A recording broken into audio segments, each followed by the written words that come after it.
A mountain man rides into the frozen Colorado wilderness, hunting for meat to survive the storm. But under a fallen pine, he finds something he never expected. A half-dead woman whispering, "Don't tell anyone." He brings her to his lonely cabin, but the moment her eyes open, everything changes. She's not just running from the cold, she's running from the law, from a preacher's death, and from a secret buried deep in the snow. When armed riders close in, the mountain man must decide: protect her lie, or uncover a truth that could destroy them both. Because what she buried out there isn't just evidence, it's the key to land, blood, and salvation itself. Snow falls, rifles click, and the church bell tolls across the valley. He thought he was rescuing a stranger. He didn't know he was saving the one woman who could rewrite his faith and his fate. What did she bury in that frozen earth? And when the truth finally thaws, who will be forgiven and who will burn? Drop a comment below and share which part of the world you're tuning in from today. If you enjoy stories like this, don't forget to subscribe for more. Through swirling snow, Archer Boone tracked the elk herd's path along the frozen creek bed. His weathered hands gripped his Winchester rifle tight as bitter wind cut through his wool coat. 8 winters in these Colorado mountains had taught him to read the weather, and this storm promised to be fierce. The setting sun painted the snow-laden clouds in shades of amber and violet. Archer's breath frosted in the air as he studied the elk tracks, growing fainter with each gust that swept more powder across them. He'd need to turn back soon, or risk getting caught in the full fury of the blizzard. A sound carried on the wind, so faint he almost missed it. Not the howl of wolves or cry of an eagle, but something that made him pause mid-stride. There it was again, weak and human. Archer swung his rifle strap across his back and followed the sound, boots crunching through deepening snow.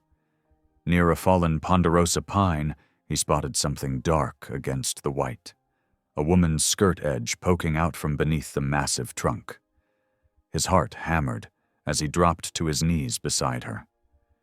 She was half buried in snow, her face pale as milk except for blue-tinged lips. Dark hair spilled from beneath a sodden wool bonnet. When his gloved hand touched her cheek, her eyes fluttered open, deep brown and filled with fear. "Don't," her voice came as barely a whisper, "don't tell anyone." Her eyes closed again as consciousness slipped away. Archer's mind raced. She'd freeze to death within the hour if he left her. The nearest town was 15 miles across treacherous terrain. His cabin lay just 2 miles up the valley. With careful movements, he assessed her position under the fallen pine. By some miracle, the massive trunk had caught on other branches, creating a pocket that kept its full weight from crushing her. Still, she was wedged tight. Archer dug through the snow with his hands, clearing space around her body. The wind howled fiercer now, driving ice crystals that stung his exposed skin. Working methodically, he levered smaller branches away until he could slide her free. She was a slight thing, but getting her out took precious minutes as he worked to avoid causing further injury. When he finally lifted her into his arms, her head lolled against his chest. Through her wet clothes, he could feel how dangerously cold she was. The trek to his cabin became a battle against the elements. Snow fell so thick now he could barely see 10 feet ahead. The familiar trail disappeared under fresh powder that reached past his knees. Twice his boots slipped on ice-covered rocks hidden beneath the snow, nearly sending them both tumbling. He forced himself to move steadily despite the growing urgency. A fall now could kill them both. The woman in his arms remained still as death, though occasionally a small whimper escaped her lips when he jostled her. Full dark had settled by the time his cabin came into view, a dim rectangle of lamplight glowing through its single window. Archer had left the lamp burning low that morning, a habit that now seemed Providence itself. Inside, he laid her gently on the bearskin rug before his stone fireplace. The banked coals still held heat, and he quickly fed them kindling and logs until flames leapt up. As warmth began to fill the one-room cabin, he gathered every blanket he owned. The woman's clothes were soaked through. Archer's jaw clenched as he noticed her torn collar and the dark bruising that circled one wrist like a bracelet. Someone had hurt her, recently. That explained her fearful words in the snow. He wrapped her in layers of wool and beaver fur, positioning her close enough to the fire for warmth, but not so near as to shock her system. Her breathing remained shallow, but steady. Color gradually returned to her cheeks as the fire's heat penetrated the blankets. While she slept, Archer moved quietly around the cabin, heating water for coffee and hanging her wet outer garments near the fire to dry. He'd lived alone so long, the presence of another person felt strange, like the air itself had changed somehow. The storm raged outside, rattling the shutters and driving snow through every crack in the log walls. From the valley below came the mournful howling of wolves. They'd be hunting tonight, driven by hunger to brave the weather. The snow was deep enough now that no one would be traveling until it passed. He and his mysterious guest were well and truly isolated. Hours passed. Archer sat in his wooden rocker, whittling a piece of pine to keep his hands busy while he watched over her. The familiar motions helped steady his thoughts, which kept circling back to that bruised wrist and her frightened plea. A small sound drew his attention. The woman's eyes were open, darting around the cabin before fixing on him. Fear flashed across her face, and she tried to sit up, only to fall back with a grimace. "Easy now," Archer said, keeping his voice soft and staying in his chair so as not to frighten her further. "You're safe here. Storm's got us trapped for the night, but you're welcome to what shelter I can offer." She pulled the blankets tighter around herself, watching him with wary eyes. "Where?" "My cabin. Found you half frozen by the creek under a fallen pine. I'm Archer Boone." He waited, but she offered no name in return. "There's coffee hot, if you'd like some. Might help warm you from the inside." She hesitated, then gave a slight nod. Archer moved slowly as he poured coffee into a tin cup and set it on the floor within her reach. He resumed his seat as she wrapped shaking fingers around the warm metal. "Thank you," she whispered after taking a careful sip. Her voice was low and cultured, educated, he'd guess. Not a local woman. "You want to tell me what brought you out in weather like this?" he asked gently. She stiffened, her knuckles whitening around the cup. I can't." Archer nodded, unsurprised. "Won't ask then. But if someone's looking to harm you, might be best I know. Got a responsibility to protect anyone under my roof." Tears welled in her eyes, though she tried to blink them away. "Please, I can't tell you. Don't make me."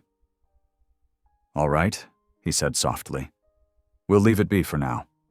You need rest more than talk anyway." Relief softened her features slightly. She finished the coffee in small sips, her hands steadying as warmth spread through her. When the cup was empty, exhaustion pulled at her eyelids. "Sleep," Archer told her. "I'll keep watch." She studied his face for a long moment, as if trying to judge his trustworthiness. Whatever she saw must have reassured her, because she eventually lay back down, though she positioned herself so she could see both him and the cabin's only door. Archer added another log to the fire, then returned to his chair.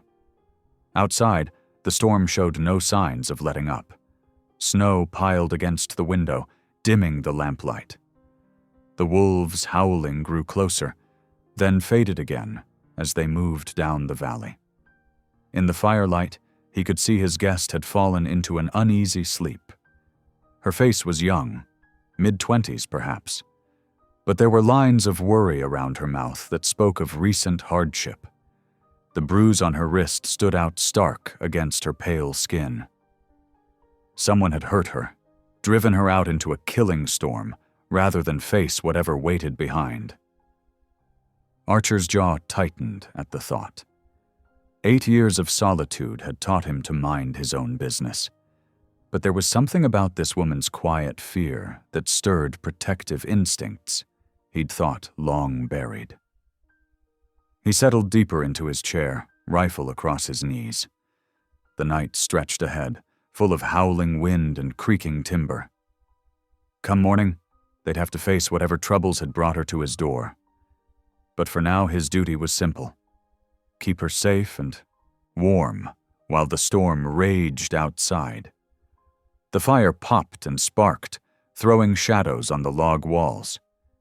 Archer kept his vigil as snow continued to fall, turning the world beyond his cabin into a white wilderness, where all traces of the past disappeared beneath nature's blank canvas. Morning crept over the mountains like a tired thing, painting the snow-laden world in shades of pewter and pearl. The storm had blown itself out some time before dawn, leaving behind a pristine blanket of white that stretched unbroken to the tree line. Inside the cabin, Archer stirred the banked coals and added fresh kindling, coaxing the fire back to life. His guest still slept, though less fitfully than the night before. The color had returned to her face, and her breathing was deeper, more natural. She'd need nourishment soon, something gentle to warm her from the inside out. Archer moved quietly through his morning routine, hanging a pot of broth over the fire to heat. The familiar motions of domestic life felt different with another person present, as if every small sound might disturb her rest. He found himself stepping more carefully, speaking softly to himself out of habit, then catching himself in mid-whisper. The sun had climbed above the eastern peaks when she finally stirred. Archer watched from the corner of his eye as awareness returned to her face. First confusion, then remembrance, and finally that guarded wariness he'd seen the night before. "Morning," he said, keeping his voice low and gentle. "How are you feeling?" She pushed herself to sitting, wincing slightly. "Better, thank you, though everything aches." "That'll be from the cold. Got some broth heating. Might help with the soreness." He ladled the steaming liquid into a tin cup and brought it to her, careful to telegraph his movements so as not to startle her. She accepted the cup with trembling hands. "You're very kind, Mr. Boone." "Archer," he corrected mildly. "No need for formality out here." She nodded but didn't offer her own name, sipping the broth instead. Color bloomed in her cheeks as the warmth spread through her.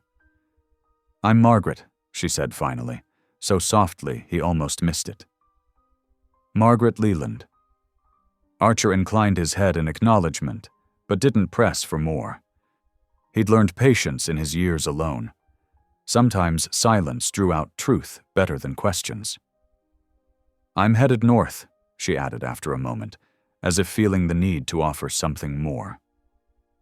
"When the weather permits." "North's a big direction," Archer observed, stirring the remaining broth. "Anywhere particular in mind?" Her shoulders tensed. "I would rather not say." As she shifted, her sleeve rode up slightly, revealing pale scars circling her wrist, marks that spoke of rope or leather bindings. Archer's jaw tightened, but he kept his voice neutral. "Fair enough, though traveling alone can be dangerous in these parts, especially this time of year. I'll manage."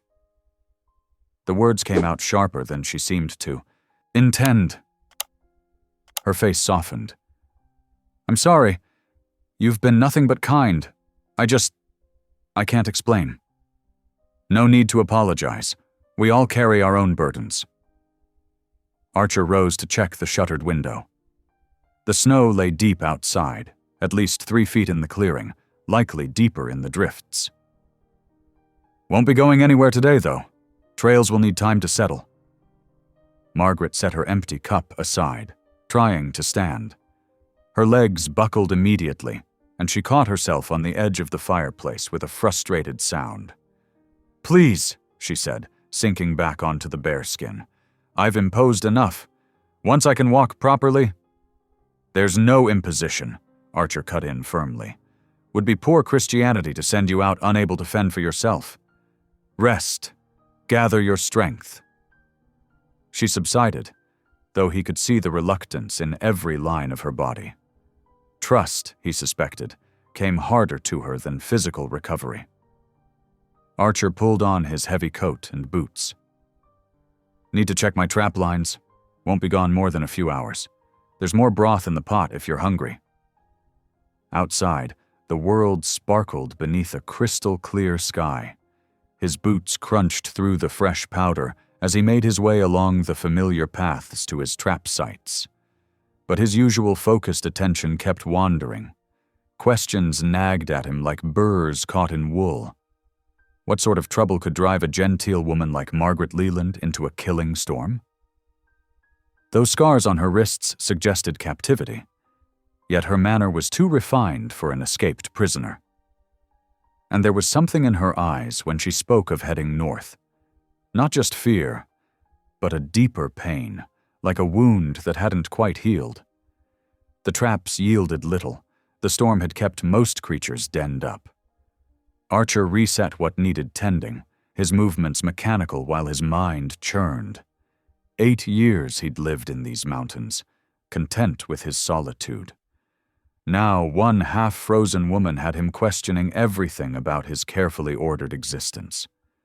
By the time he returned to the cabin, the short winter day was waning. Dark clouds had gathered again over the western peaks, and the wind was rising, carrying the promise of more snow. Margaret had managed to move to the wooden rocker while he was gone.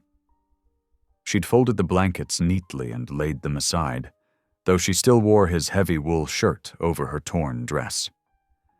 "Storm's coming," Archer said as he stamped snow from his boots. "Likely be a rough night." She glanced anxiously at the window, where the strengthening wind already rattled the shutters. "I shouldn't stay another night. You've done too much already." "Nearest settlement's 2 days' walk in good weather," he pointed out. "In this snow, longer. No sense risking your life when there's shelter here." The wind chose that moment to howl particularly fiercely, making the whole cabin creak. Margaret shivered, then gave a small nod of acquiescence. "Perhaps. One more night, if you're certain it's no trouble." "No trouble," Archer assured her, moving to the fireplace to start supper preparations. He had dried venison and some beans he'd traded for in town last month. Simple fare, but filling. As the food cooked, the storm built in intensity outside. Wind screamed through the pine tops and snow hissed against the walls like thrown sand. Margaret grew increasingly tense with each violent gust, her hands clasped tightly in her lap. When the meal was ready, Archer filled 2 tin plates and offered one to his guest. Before eating, he bowed his head and spoke a simple grace. "Lord, we thank you for this food and shelter from the storm. Amen." He noticed Margaret fold her hands automatically at the prayer's beginning, but she remained silent, her eyes fixed on her plate. Something in her expression suggested the gesture had been more habit than conviction, like she wasn't sure she had the right to pray anymore. They ate in companionable silence, broken only by the storm's fury. After the meal, Archer lit the lamp and settled in his usual chair with a torn coat that needed mending. The familiar task of pushing needle through heavy fabric helped quiet his mind. Margaret had returned to the bearskin near the fire, wrapped once more in blankets. The warmth and food soon had her drifting off to sleep, her face peaceful for the first time since he'd found her. The quiet was broken suddenly by her voice, thick with sleep. "Don't let them see the grave." Archer's hands stilled on his mending. He looked sharply at Margaret, but her eyes remained closed. She shifted restlessly, muttering something else he couldn't catch, then settled back into deeper sleep.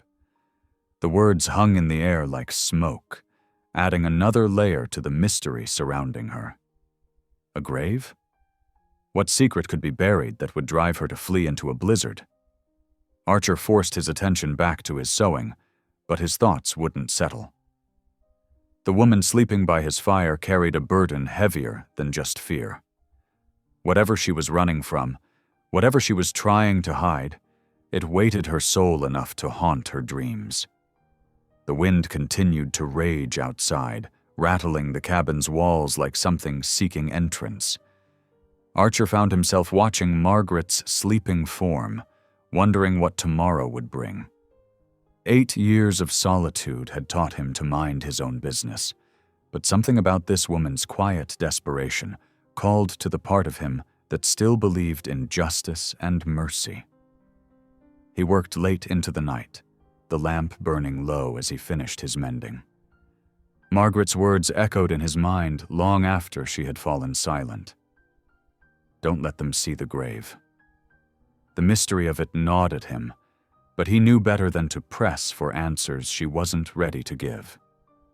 Some secrets, he knew all too well, had to remain buried until their owners found the strength to unearth them. 2 days passed like molasses in winter. The storm finally broke, leaving the world dressed in pristine white. Sunlight sparkled off the Chahafu snow-laden pines, and the sky stretched endless blue above the mountain peaks. The sudden silence after days of howling wind felt almost holy. Archer checked his gear methodically in the pale morning light. He'd need to ride down to the lower slopes where he kept his snares. The rabbits would be moving now that the storm had passed, hungry after days of waiting it out in their burrows. His stores were getting low, and with an extra mouth to feed, fresh meat would be welcome. "I'll be back before dark," he told Margaret, who stood in the cabin doorway wrapped in one of his old blankets. She'd regained some color in her cheeks, though her eyes still held that wary look, like a deer sensing distant danger. "Be careful," she said softly, then added, "And thank you for everything." Archer just nodded, leading his horse through the deep snow. The mare picked her way carefully down the familiar trail, her breath steaming in the crystal air. The day passed quietly as he checked his snare lines, finding several rabbits and a plump snowshoe hare that had been caught during the storm. Good eating, once they were cleaned and dressed. The sun was setting by the time he made his way back up the mountain, painting the snow-covered peaks in shades of rose and gold. Smoke rose straight up from his cabin's chimney in the still air, a welcoming sight after a long day in the cold. He wasn't prepared for the domestic scene that greeted him when he pushed open the door. Margaret had found his old broom and was carefully sweeping the plank floor, her movements precise and practiced. She'd tied back her dark hair with a strip of cloth, and her cheeks were flushed from the work.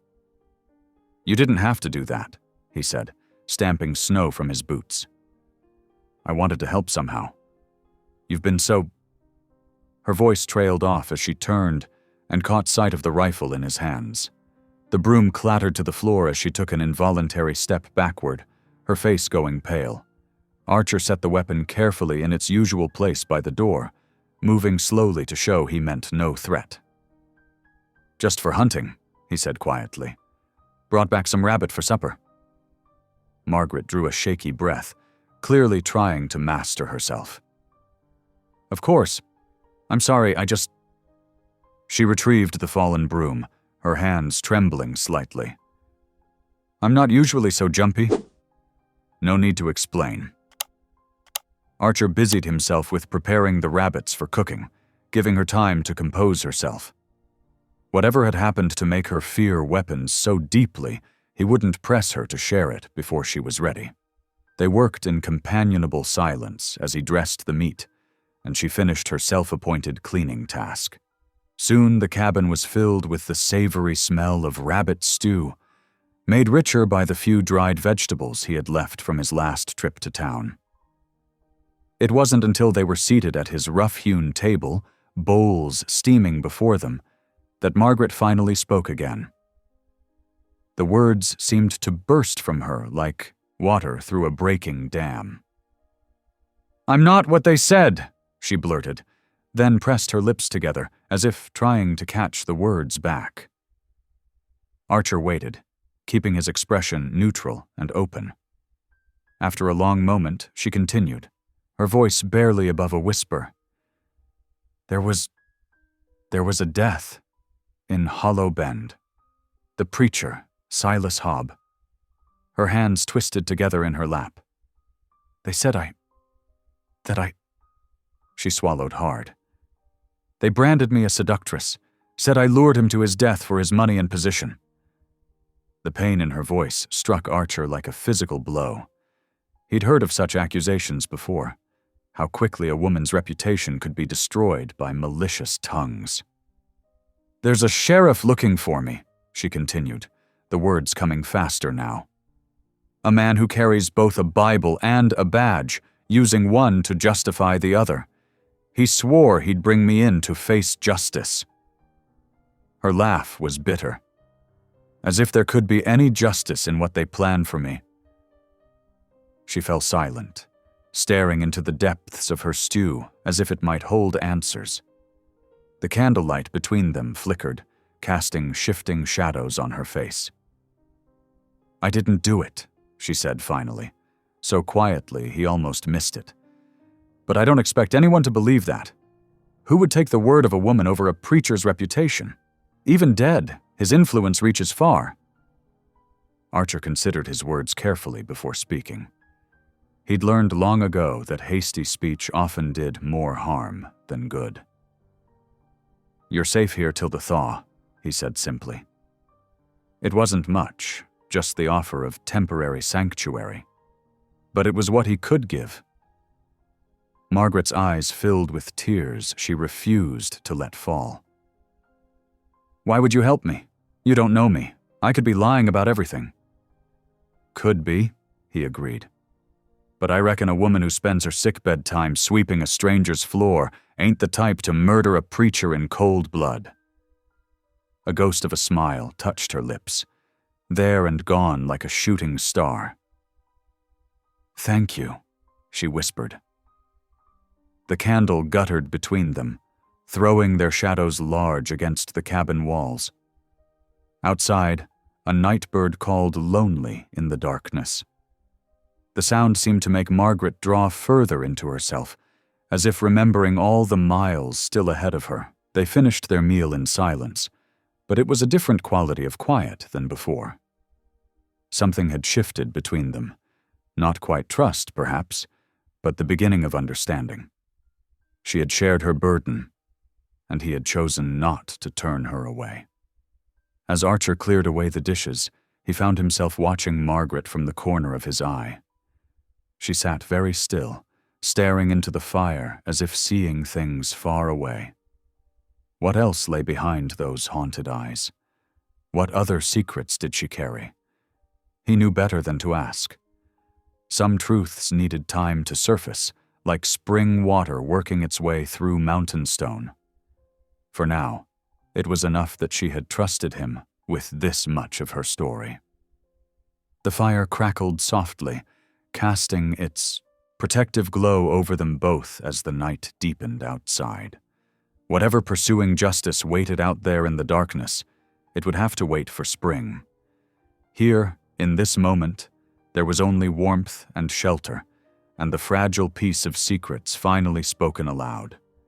The days following Margaret's confession settled into an unexpected rhythm.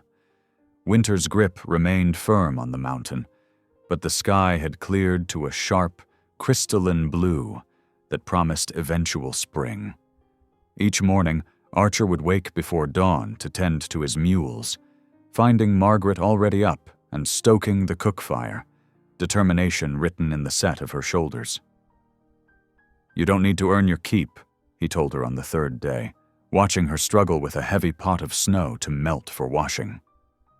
"I need to do something," she replied, her voice firm despite her trembling arms. "Idle hands make poor company." So he began teaching her the daily tasks that kept his small homestead running. She learned quickly, though her hands were more accustomed to chalk and primers than axe handles. When he showed her how to split kindling, she studied his movements carefully before trying herself. "Keep your stance wide," he instructed, adjusting her grip on the hatchet. "Let the weight of the head do the work." The first few attempts sent pieces of wood flying, but she persisted. By the end of the week, neat piles of kindling stood ready by the hearth. Her quiet pride in the accomplishment warmed something in Archer's chest that he thought had long since grown cold. The mules took to her more quickly than they had to him, especially the ornery Jenny he called Sadie. Margaret had a way of speaking soft and low that seemed to calm the beast's notorious temper. "You've got a gift there," Archer observed one morning, watching her measure out feed. "Took that Jenny 3 months to stop trying to kick my head in." A ghost of a smile touched Margaret's lips. "Animals don't judge," she said simply. "They only know kindness or cruelty." But there were moments when her hard-won composure would crack. A clap of thunder sent her dropping a plate with shaking hands. The sound of distant wolves made her press closer to the firelight, though she tried to hide her fear. And sometimes, when she thought he wasn't looking, a deep sadness would settle over her features like a heavy snowfall. She proved to be a decent cook, though her repertoire was limited. Simple stews and cornbread appeared on his table, filling the cabin with homey smells that made the space feel less lonely. They fell into an easy pattern of shared meals and quiet evenings, him carving or mending while she darned his socks with neat, precise stitches. It was during one such peaceful night that everything changed. The sound came first, the muffled thunder of hoofbeats through snow, growing closer. Margaret froze mid-stitch, her face going pale as chalk. "They've found me," she whispered, terror threading through her voice. Archer was already moving, his mind racing through options. "The root cellar," he said, lifting the trap door hidden beneath the braided rug. "Quick now." Margaret didn't hesitate, gathering her skirts and descending the rough-hewn steps into the darkness below. Her eyes met his for one desperate moment before he lowered the door and replaced the rug, just as heavy knocking rattled the cabin walls. Taking a deep breath, Archer opened his front door to find Sheriff Calder Miles and 3 deputies on his porch, their horses stamping restlessly in the yard. The sheriff's badge gleamed dully in the lamplight spilling from inside. "Evening, Boone," Miles said, his tone falsely pleasant. "Mind if we come in? Mighty cold out here?" Archer stepped aside, keeping his face neutral as the men filed past him, tracking snow across Margaret's carefully swept floor. Their eyes raked the cabin's interior, searching. "What brings you up the mountain, Sheriff?" Archer asked, though he already knew. Miles turned to face him, one thumb hooked in his gun belt. "Looking for a fugitive. Woman named Margaret Leland. Killed a preacher down in Hollow Bend and ran north. Thought she might have passed through here." "Haven't seen any women," Archer said evenly. "Storm kept me busy enough managing on my own." One of the deputies, a weasel-faced man with tobacco-stained teeth, spat on the floor. "Careful now, trapper. Harboring a murderous temptress is a hanging offense." "That's right," Miles added, his eyes hard despite his easy smile. "This one's dangerous. Used her feminine wiles to seduce a man of God, then killed him for his money. We've got witnesses saw her flee north, and your cabin's the only shelter for 20 miles.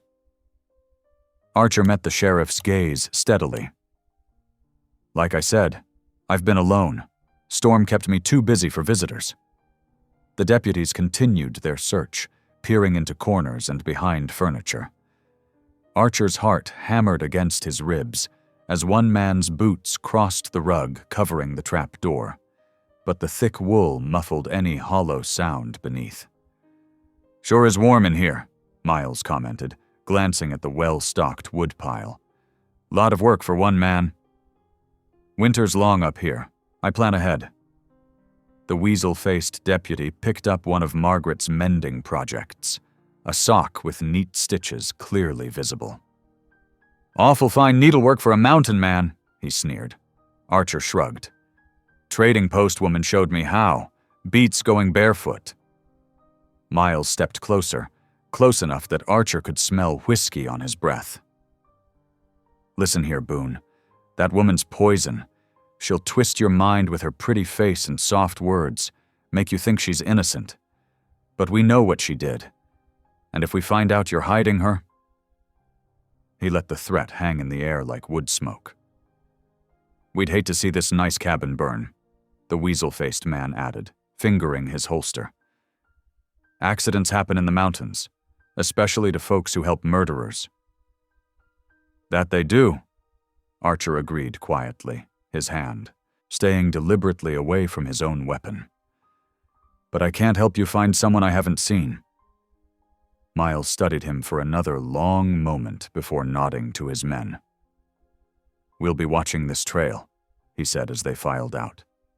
"And when we catch her, and we will catch her, anyone who helped her will swing right alongside." At the door, he paused. "Oh, and if you do see her, tell her ma's farm's being seized for restitution.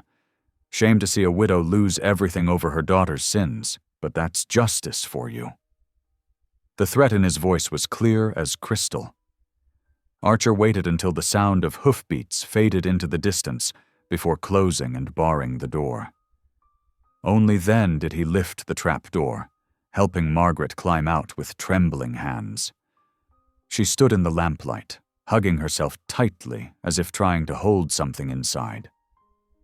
"They're going to take everything," she whispered.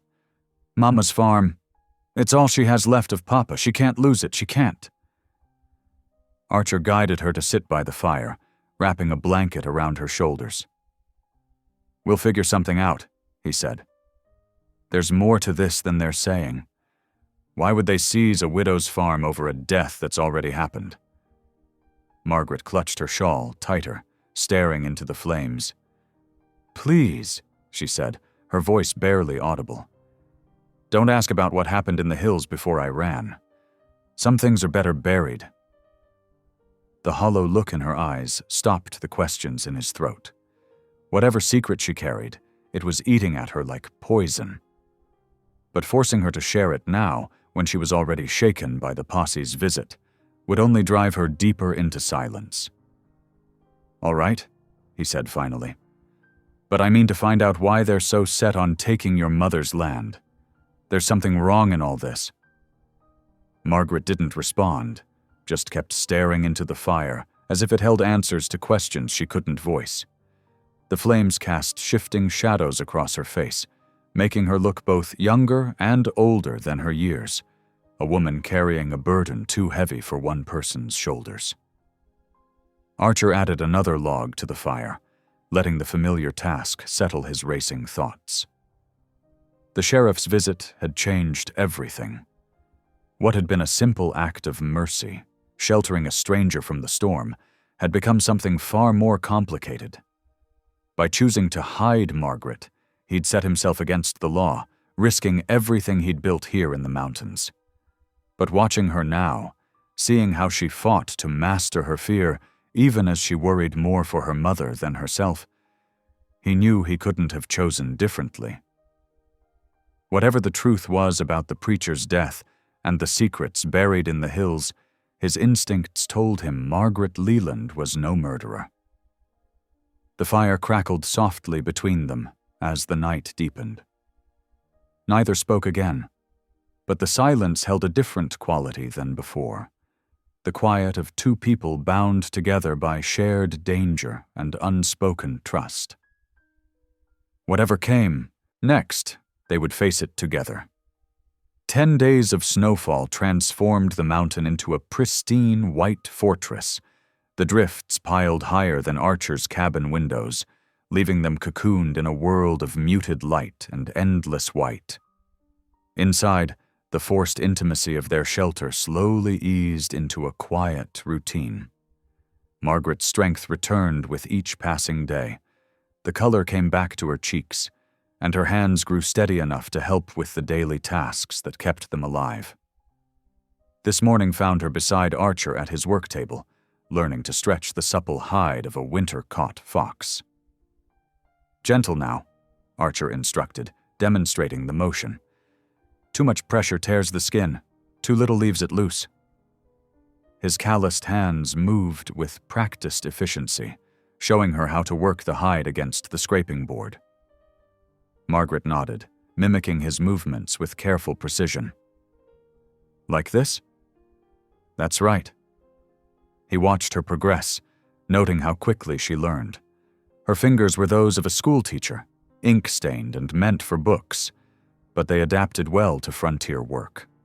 The hide stretching filled their morning hours. Outside, the wind whispered through snow-laden pines, and inside, the fire crackled steadily. They worked in comfortable silence until Margaret spoke. "Thank you," she said softly, not looking up from her task. "For teaching me. For everything." Archer acknowledged her words with a slight nod. "Coffee?" he offered, moving to the wood stove where the pot kept warm. "Please." They settled in their usual spots, Archer in his worn leather chair, Margaret on the wooden stool she'd claimed as her own. Steam rose from their cups, carrying the rich aroma through the cabin. "Did you learn trapping from your father?" Margaret asked, warming her hands around her cup. Archer shook his head. "Learned during the war. Cavalry scouts had to live off the land when supplies ran low." He paused, memories darkening his eyes. "Helped me survive after, too, when I couldn't stand being around people anymore." Margaret studied him over her coffee. "Because of what you saw?" "Because of what I did." His voice was quiet, but carried the weight of old pain. "Some things don't wash clean, no matter how many years pass." She nodded, understanding in her expression. "My father used to say that guilt is God's way of keeping us honest, but sometimes I wonder if it's not also his way of teaching us mercy." Archer looked at her sharply, struck by the words. Before he could respond, she continued. "Papa's farm was small, but he made it prosper. Taught me everything about keeping accounts and running a household." Her eyes grew distant. "After he died, Mom and I managed well enough. Until..." She trailed off, that familiar shadow crossing her face. "Until the preacher came," Archer finished gently. Margaret set down her cup with trembling hands. He seemed so genuine at first, so concerned for the widow and her daughter. Nobody suspected. She stopped abruptly, rising to sort through their dwindling supplies. Archer watched as she counted coffee beans and dried meat, her movements growing more agitated. Then it happened. A small metallic object slipped from a fold in her dress, hitting the wooden floor with a bright ping. Before Margaret could react, Archer's hand shot out, catching the item before it could roll beneath the cupboard. It was a key. Small, made of tarnished tin. Unremarkable except for the way Margaret's face had gone white as snow. "Please," she whispered, reaching for it. But Archer held the key up to the light, examining its simple design. "What does it open?" Margaret's shoulders slumped, as if a great weight had finally become too heavy to bear. "A chest," she admitted. "One I buried near the preacher's grave before I ran." The confession hung in the air between them. Archer waited, giving her space to continue or stay silent. "It contains proof," she said finally, her voice barely audible. "Proof of something terrible. Something that would destroy more than just me if it came to light." Her eyes met his, pleading. "I can't say more. Please understand." Archer turned the key over in his palm, thinking. The pieces were beginning to align differently in his mind. The seized farm, the sheriff's eagerness to catch her, the desperate flight north. This wasn't about a woman's crime of passion or a preacher's murder. This was about power and corruption, about secrets worth killing to keep buried. "Here," he said, holding out the key. When she took it, her fingers brushed his, cold as the metal itself. Outside, coyotes began their evening chorus, their wild voices carrying across the snow-hushed landscape.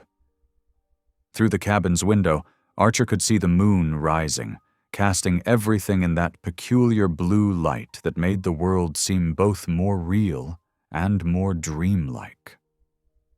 Margaret clutched the key to her chest, watching the same view. "Sometimes I wish I'd never found those papers," she whispered. "Never seen what was in those ledgers. But once you know something, you can't unknow it. You can only decide what to do with the truth." Archer nodded, understanding all too well. He had his own buried truths from the war, things he'd seen, orders he'd followed that haunted his dreams. "Truth's like a wild horse," he said slowly. "Once it breaks free, can't tell where it'll run." "Or who it'll trample," Margaret added softly. They sat in silence as full darkness settled over the mountain. The fire's warmth couldn't quite reach the cold that had crept into the cabin with their words. Each lost in their own thoughts, they eventually retired to their separate sleeping spaces. Margaret to the bed Archer had insisted she take, him to his bedroll near the fire. But sleep proved elusive for both. Archer lay awake, staring at the ceiling beams, turning over all he'd learned. The key, the buried chest, the ledgers she'd mentioned, they pointed to something bigger than a personal tragedy. The preacher's death might have been an accident, but what Margaret had discovered was deliberate. Something that made powerful men willing to destroy a widow's farm and hunt a woman through winter mountains. Across the cabin, he could hear Margaret's uneven breathing, and knew she too lay sleepless. What burden of knowledge did she carry? What evidence lay frozen in the earth beside a dead man's grave? The questions circled like the howling coyotes outside, finding no answer in the blue-tinted night. Archer's conscience warred with itself. His instinct for survival, honed by years alone in these mountains, urged him to send her away, to protect the peace he'd found here. But a deeper part of him, the part that still believed in justice despite everything the war had taught him, knew he was already committed to her cause. He thought of how she'd learned to stretch hides today, her determination to be useful despite her fear, how she swept his floors and mended his clothes, not from obligation, but from a deep-seated need to bring order to whatever small part of the world she could control. No, Margaret Leland wasn't a murderer or a seductress. She was something far more dangerous to corrupt men, a witness who refused to look away. The moon traced its path across the sky, turning the snow from blue to silver. Neither Archer nor Margaret spoke again, but the silence between them had changed. They were no longer merely two people sharing shelter from a storm. They were now conspirators, bound together by a secret as surely as if they'd sworn an oath. The night grew deeper, and still they lay awake, Archer with his memories of war and wilderness, Margaret with her knowledge of hidden wrongs. Each guarded their own measure of guilt and hope, waiting for dawn to break over the snow-locked mountain and show them the path ahead. The harsh grip of winter began to loosen as mid-February arrived, bringing days filled with more sunlight and less bitter cold. Snow still blanketed the mountain, but the afternoon sun now had enough strength to soften its crusty surface, creating tiny prisms that sparkled like scattered diamonds. Archer noticed the change one morning as he checked his trap line. The air felt different, still crisp, but carrying a hint of the coming spring. He'd been showing Margaret how to set and check the traps, teaching her the ways of mountain survival. She proved to be a quick study, her delicate hands growing sure and steady with practice. "You want to angle it just so," he explained, demonstrating how to position a trap near a game trail. "Animals are creatures of habit. They'll take the easiest path every time." Margaret knelt beside him in the snow, her breath forming small clouds in the air. "Like people, I reckon," she said softly. "We get set in our ways too, don't we?" Archer glanced at her, caught by the thoughtful look in her eyes. "Some ways need changing," he admitted. "Others are worth keeping." They worked, together through the morning, their movements falling into an easy rhythm. Margaret no longer startled at every sound in the forest, and her confidence grew with each successful set. As they walked back to check the previous day's traps, she began humming quietly, an old hymn that Archer remembered from his childhood. "Amazing Grace," she sang under her breath. "How sweet the sound." The melody drifted through the trees, mingling with the whisper of wind and the occasional call of a winter bird. Archer found himself listening, realizing how the cabin's silence had weighed on him all these years. Now, with Margaret's presence, the very air seemed lighter. Back at the cabin, they discovered the shed roof had developed a leak during the recent thaw. "We'd better fix that before the next storm," Archer said, already gathering tools. Margaret insisted on helping, despite his initial protests. She proved steady on the ladder, passing him boards and holding nails as they worked to patch the worn spots. The afternoon sun warmed their backs as they labored, and Archer found himself sharing stories of his early days in the mountains. "First winter up here, I barely knew what I was doing," he admitted, hammering a nail into place. "Nearly froze trying to figure out how to bank a fire proper." Margaret smiled, handing him another nail. "And now look at you, mountain man teaching a farm girl to survive. You're learning quick enough." He paused, wiping sweat from his brow despite the cool air.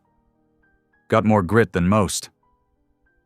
A blush colored her cheeks at the praise, and she ducked her head, focusing on their task. But Archer noticed she continued humming as they worked, her voice growing stronger and more confident.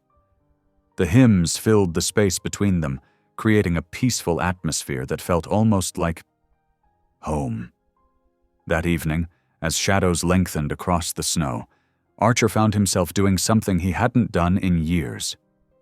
As they sat down to their simple supper, he bowed his head and prayed aloud.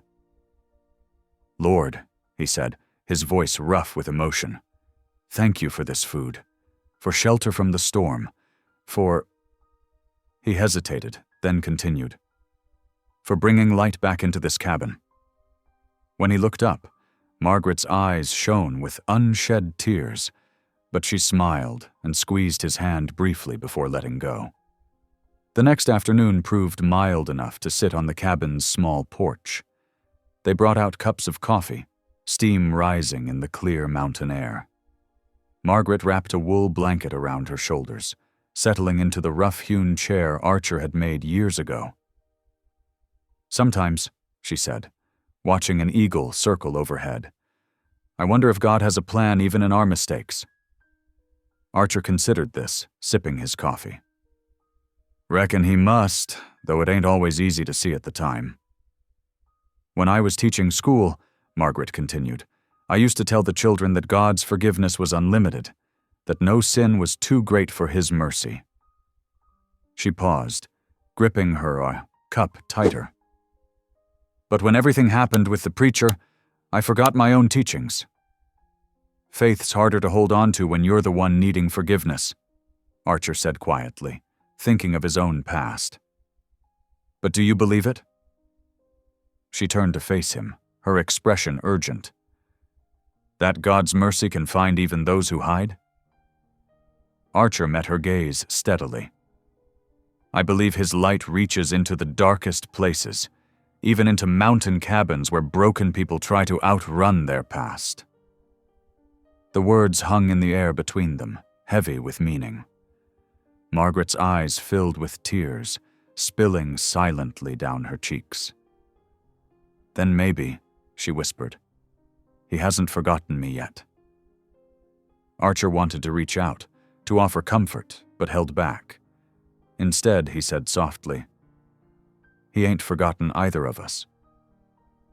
They sat in companionable silence as the sun began to set, painting the snow-covered peaks in shades of rose and gold.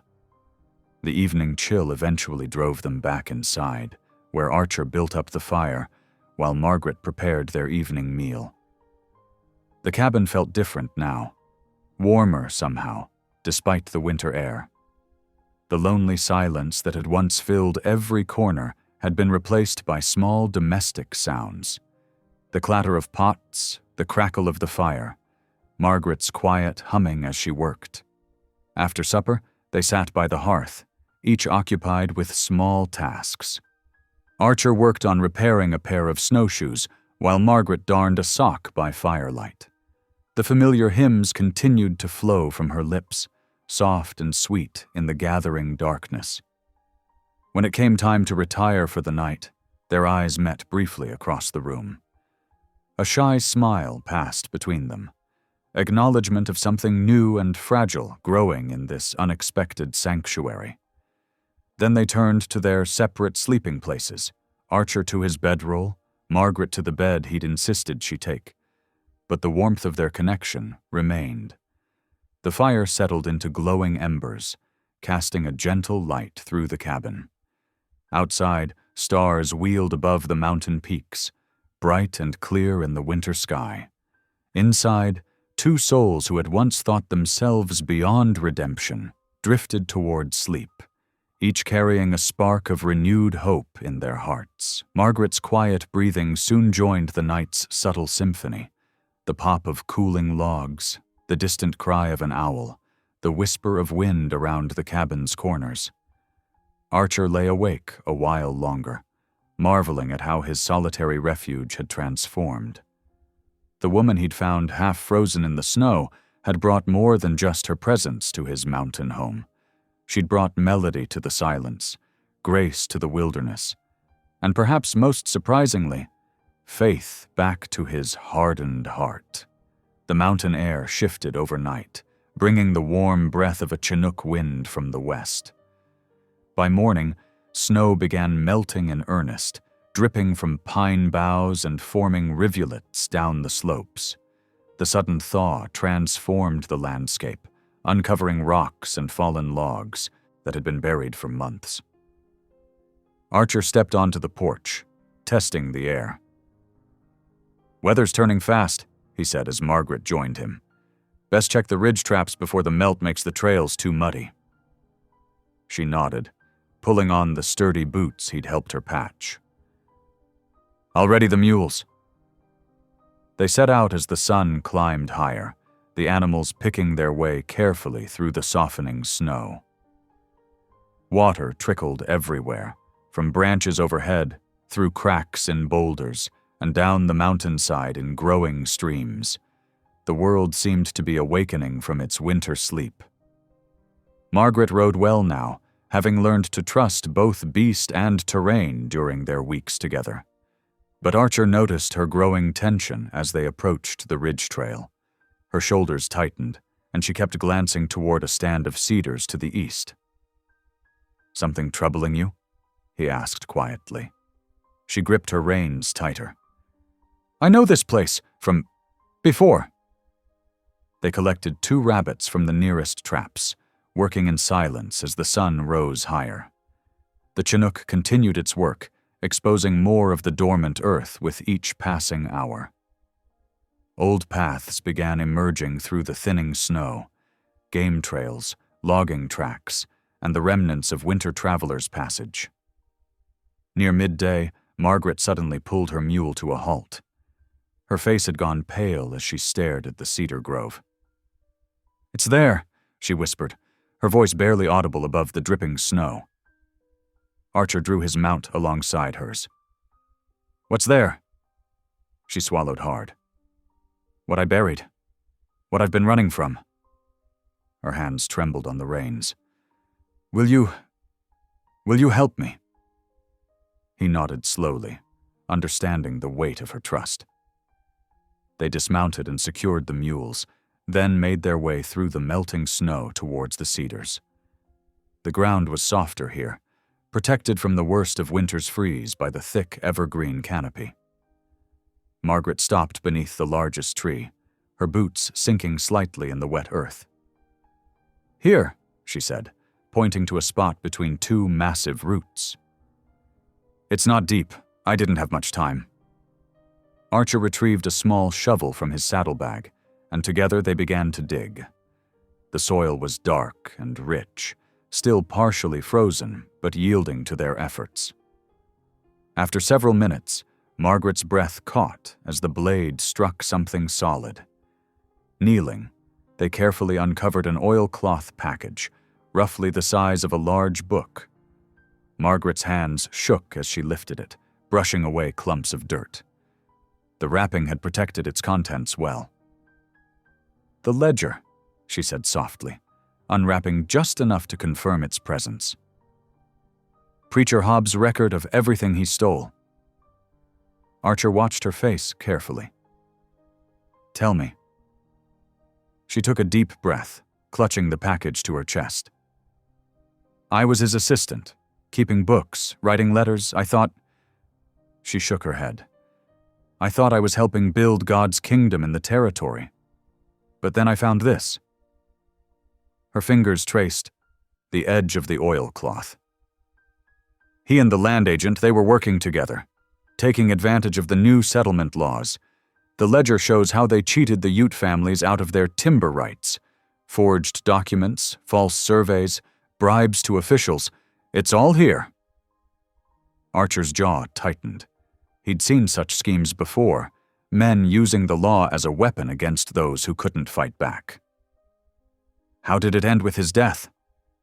Margaret's eyes filled with tears. "I confronted him. Told him I'd expose everything. He tried to take the ledger, said no one would believe a woman over a man of God. We struggled, and he just collapsed. His heart gave out." She wiped her eyes. "I ran. But I couldn't leave this behind. It was the only proof." "You did right to keep it," Archer said firmly.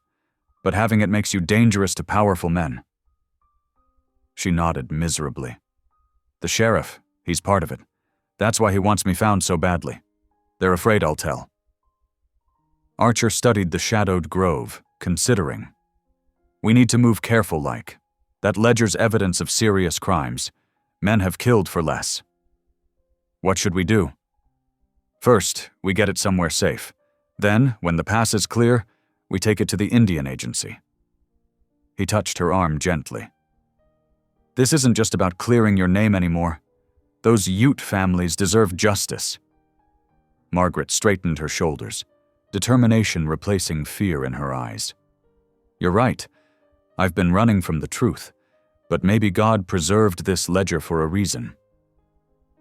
They rewrapped the package securely and mounted up, riding back to the cabin with greater urgency than before. The afternoon sun had softened the snow further, making the trails treacherous in places. Both remained alert for any sign of other travelers, but the mountain kept its silence. Back at the cabin, Archer carefully pried up several floorboards near the hearth. "Nobody thinks to look under their own feet," he said, creating a small hiding space in the packed earth beneath. They nestled the ledger inside, and he replaced the boards, ensuring they lay flush.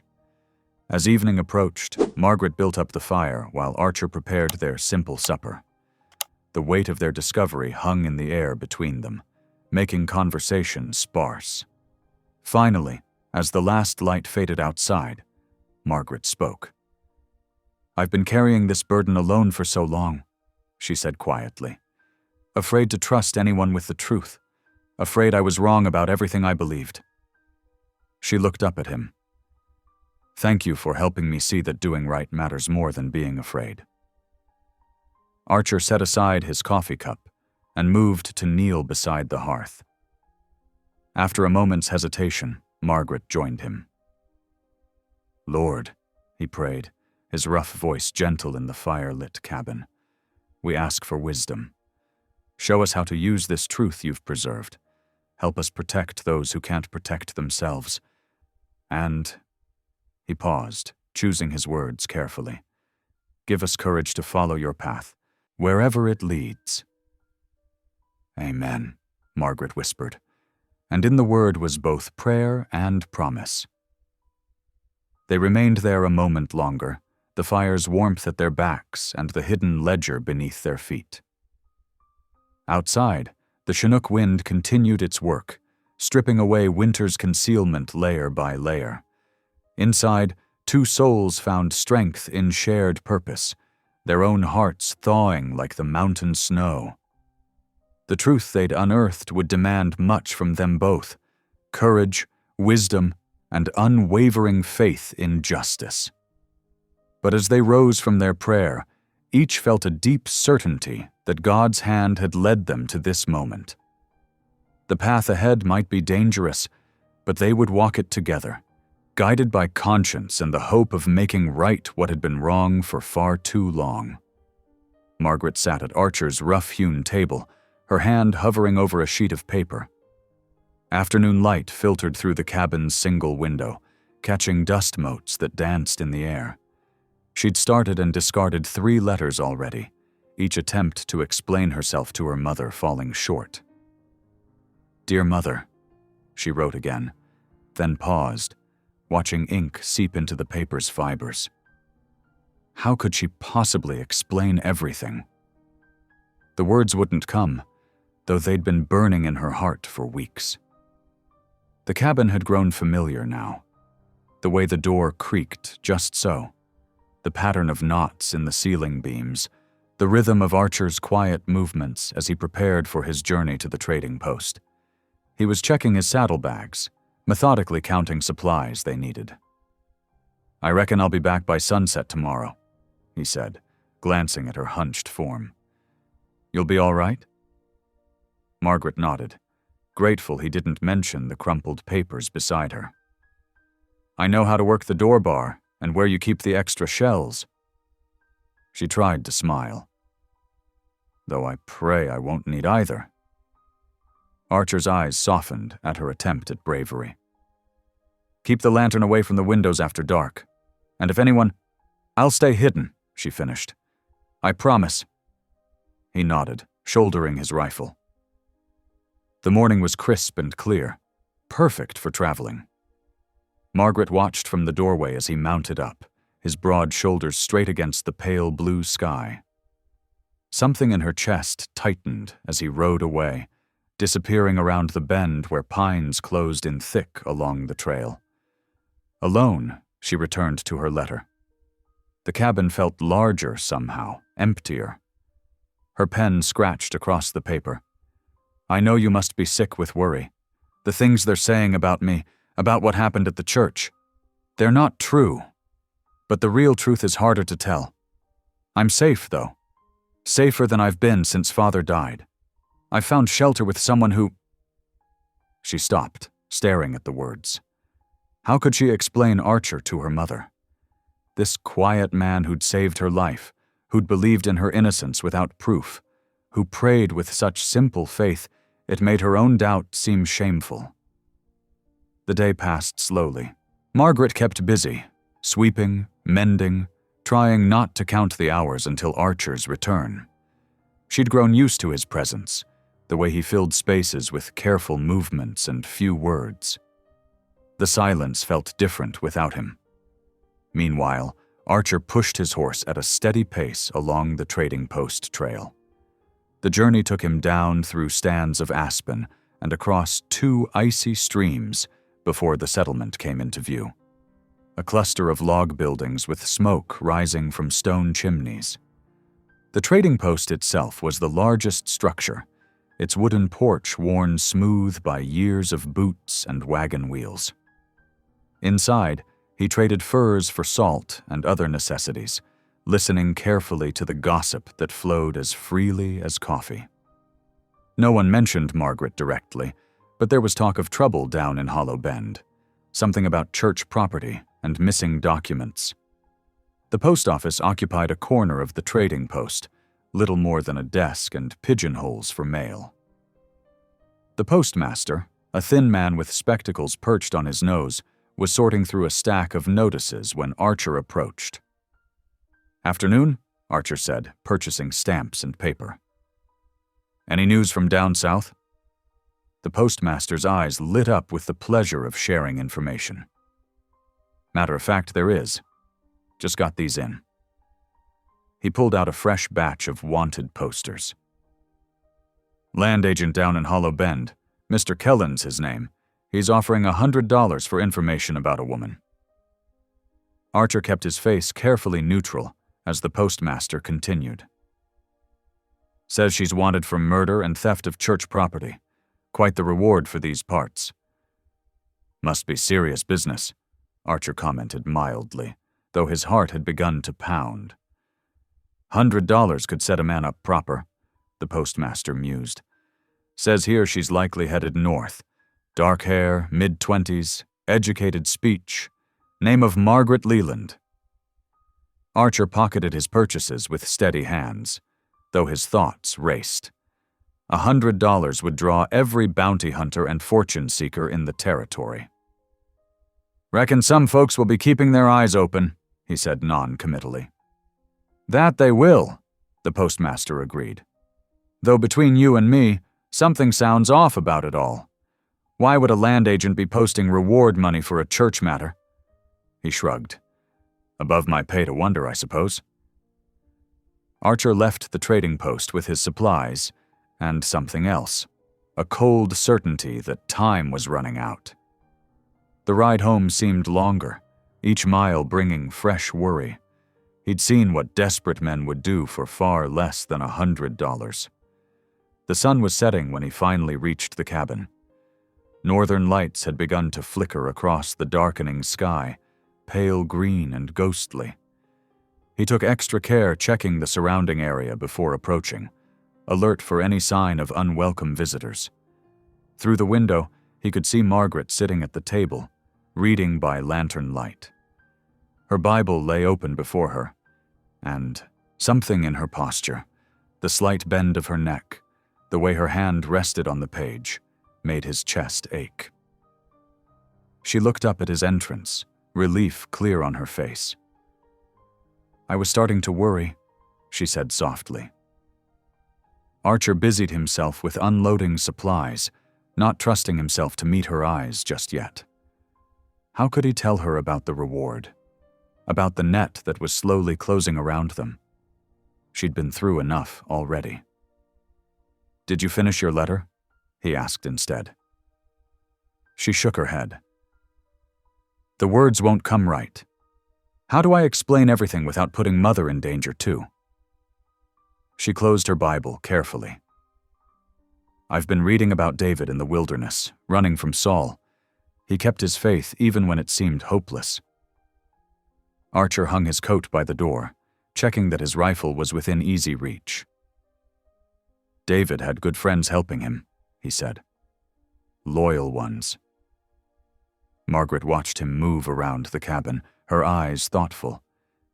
"Do you believe in second chances, Archer?" He paused in his tasks, considering her question. Outside, the northern lights danced across the snow, casting strange shadows. "Every sunrise is one," he answered finally. "The Lord doesn't waste a single day giving us chances to do right." She smiled slightly, though her eyes remained troubled. "Even for someone who's made the mistakes I have?" "Especially then." He moved to bank the fire for the night, his movements deliberate and careful. "Best get some rest. Tomorrow's soon enough for deciding things." Margaret nodded and retired to her corner of the cabin, where a blanket hung for privacy. Archer waited until he heard her settle before moving his rifle closer to his bed. He checked the action, making sure it was loaded and ready, then secured the door bar. In the darkness, the northern lights continued their silent dance across the sky. Archer lay awake for a long time, listening to Margaret's steady breathing and the familiar sounds of the night forest. $100, he thought. It might as well be 1,000 for all the trouble it would bring. He'd seen what greed could do to men during the war, how it could twist honor into something ugly and mean. The same greed that had driven Kelland and the preacher to steal from the Ute people would now drive others to hunt Margaret. The truth in that ledger under the floorboards was worth far more than any reward. Sleep came slowly, and when it did, his dreams were filled with running figures and the sound of hoofbeats in the snow. But through it all, one thought remained clear. He would not let them take her. Whatever came next, they would face it together. The night deepened, and the northern lights faded to darkness. In the cabin, two souls rested under the same roof, one running from the past, one standing guard over the future, both finding unexpected grace in the shelter they'd built between them. The morning sun cast long shadows through the pines when Archer spotted movement at the edge of the clearing. His hand moved instinctively to his rifle before recognizing the familiar silhouette of Henry Tall Elk, leading a paint horse through the trees. The Ute hunter's approach was unhurried, his bearing calm as always. Archer stepped onto the porch, raising his hand in greeting. He'd known Henry for 3 winters, trading furs and sharing trail information. The man's word was solid as mountain stone. "Brother," Henry called out in English, using the term with the careful dignity that marked all his speech. He carried a wrapped bundle across his saddle. Fresh venison, by the look of it. "Welcome, friend," Archer replied, descending the steps. "Didn't expect to see anyone up this high yet?" Henry dismounted with fluid grace, his weathered face grave. "The valleys are stirring early this year. Not all movements are good ones." Inside the cabin, Margaret had frozen at the sound of voices. Archer could sense her tension through the door. But there was no hiding her presence. Smoke rose from the chimney, and Henry's sharp eyes had already noted signs of a second person. "Come in from the cold," Archer offered, though spring's warmth had begun to touch the air. Henry nodded, following him inside. Margaret stood near the hearth, her hands clasped tightly before her. She'd learned enough of frontier courtesy to know running or hiding would only draw suspicion. "This is Margaret," Archer said simply. "She's been weathering the winter here." Henry's dark eyes took in everything, her city-made dress, her attempt at composure, the way she stood slightly behind Archer. But his expression remained neutral, showing neither judgment nor surprise. "I bring meat," he said, setting the wrapped venison on the table. "The deer are moving north again." "You're very kind," Margaret replied softly. "Thank you for sharing your hunt." Something in her genuine gratitude seemed to ease the subtle tension. Henry inclined his head slightly, acknowledging her words. They settled around the table as Archer poured coffee. The ritual of hospitality created a space for words to find their proper order.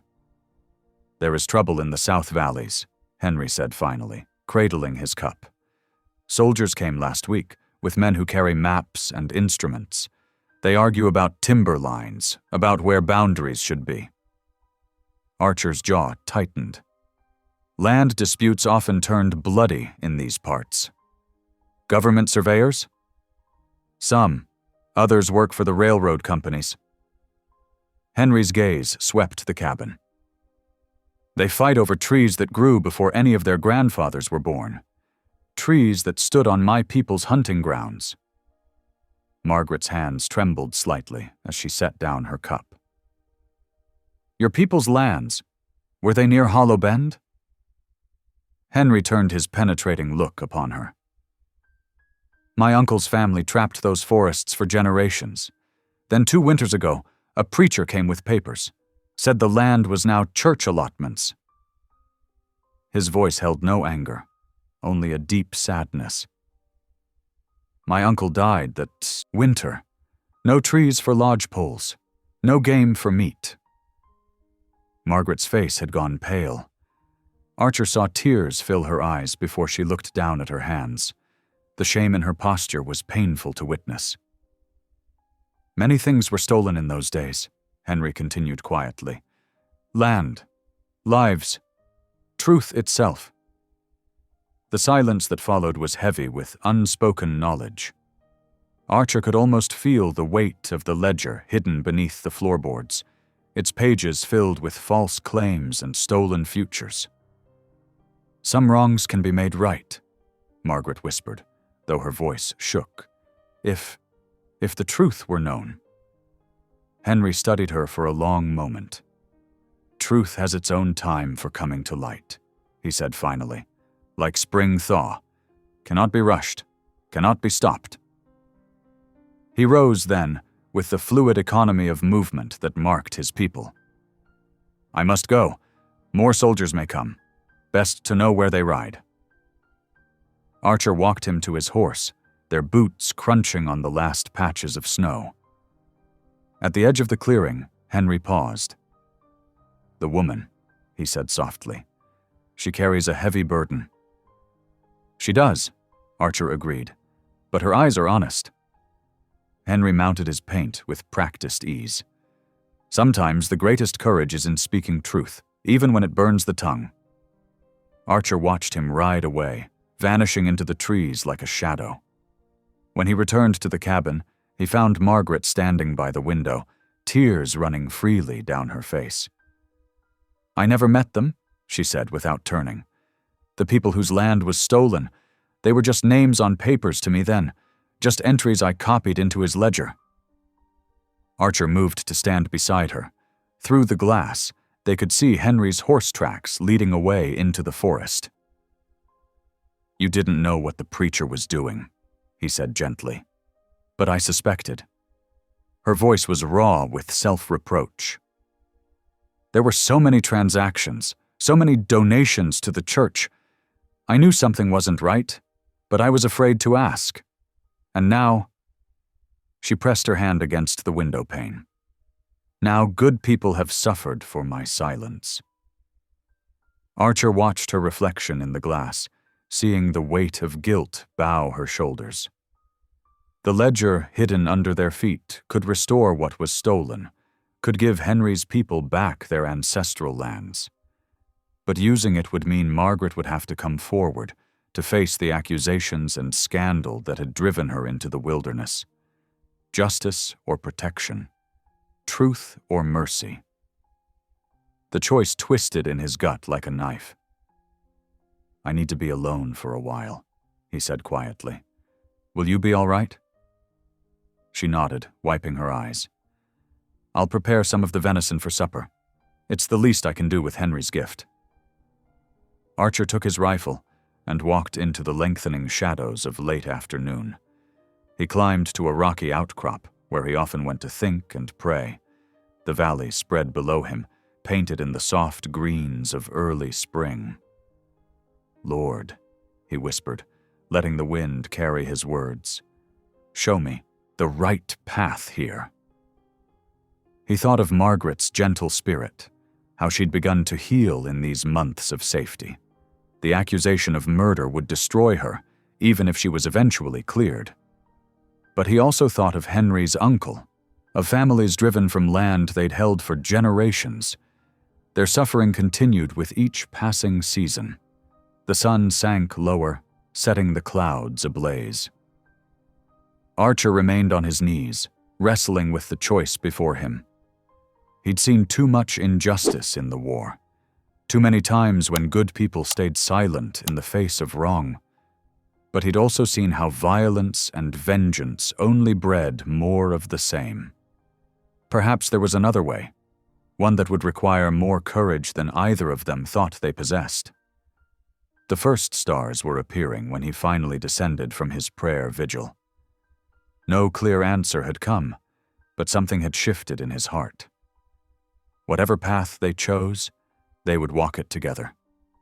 Through the cabin window, he could see Margaret setting out supper, the venison stew sending steam into the evening air. She'd lit the lamps, their warm glow a beacon of welcome. Before going inside, he paused to watch her move about the familiar space that had somehow become home to them both. Tomorrow would bring its own decisions. For tonight, there was food to share, prayers to offer, and the quiet comfort of two souls finding shelter in each other's presence. March swept into the mountains like a fickle friend, bringing days of golden sunshine followed by biting frost. The weather played tricks on those who lived in these heights, teasing with warmth only to punish the unwary with sudden storms. But even winter's last gasps couldn't hide the changing of seasons. Archer and Margaret worked side by side in the strengthening sun, their breath no longer clouding as thickly in the mountain air. The snow was retreating up the slopes, leaving behind a patchwork of white and brown. Here and there, tiny green shoots pushed through the melting drifts, stubborn as hope itself. "Mind the loose posts," Archer called, watching Margaret test a section of fence. She'd taken to the work naturally, learning the rhythms of mountain life as if she'd been born to it. Her hands, once soft from schoolroom chalk, had grown stronger and sure. "This one's solid," she replied, giving the post a firm shake. "But the next few need tamping." She wiped her brow with her sleeve, her cheeks pink from exertion. The old fear that had haunted her eyes for so long seemed to dim a little more each day. They moved along the fence line together, replacing rotted wood and mending wire where winter storms had torn it loose. Their movements had grown comfortable, anticipating each other's needs without words. When Margaret needed the heavy mallet, Archer was already passing it to her. When he struggled with a particularly stubborn knot of wire, she was there with the pliers. By midday, they'd repaired most of the damage. Archer watched Margaret drive home one last post, her determination making up for what she lacked in strength. She'd tied her hair back with a faded ribbon, and loose strands danced around her face in the spring breeze. "That should hold through summer," she said with satisfaction, patting the post like a trusted friend. "Reckon so." Archer found himself smiling more these days, especially when she showed pride in mastering new skills. "Ready to gather some firewood? Winter might have one more fight in it yet." They walked the edge of the melting snow line, gathering fallen branches and splitting larger logs. The work was easier with two, and the pile on Archer's sledge grew steadily. Birds called from the awakening trees, their songs carrying promise of warmer days ahead. "Look there," Margaret pointed suddenly. A patch of early wildflowers had pushed through beside a sun-warmed rock, their purple petals barely larger than a fingernail. "Spring really is coming." Archer watched her kneel to examine the tiny blooms, careful not to crush them. The sight stirred something in his chest, a feeling he'd thought long buried under years of solitude. He turned back to his work, but the warmth lingered. As afternoon settled toward evening, they returned to the cabin. Margaret had mastered the art of building fires that drew well, and soon the hearth was crackling cheerfully. The familiar scent of coffee filled the air as she moved about the kitchen area, gathering supplies for their evening meal. "I thought I might try my hand at flapjacks," she said, measuring flour into a bowl. "My mother always said the secret was not to fuss over them too much." "Been a while since I've had any that weren't hard as saddle leather," Archer admitted, settling into his chair to clean his rifle. Margaret's laugh was bright and easy, a sound that had become more frequent lately. "Well, I can't promise perfection, but they'll be hot, at least."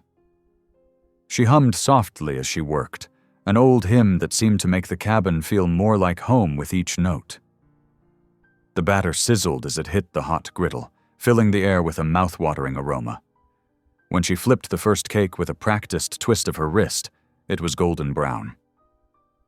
"There's hope for me yet," she said with mock solemnity, sliding the flapjack onto a plate.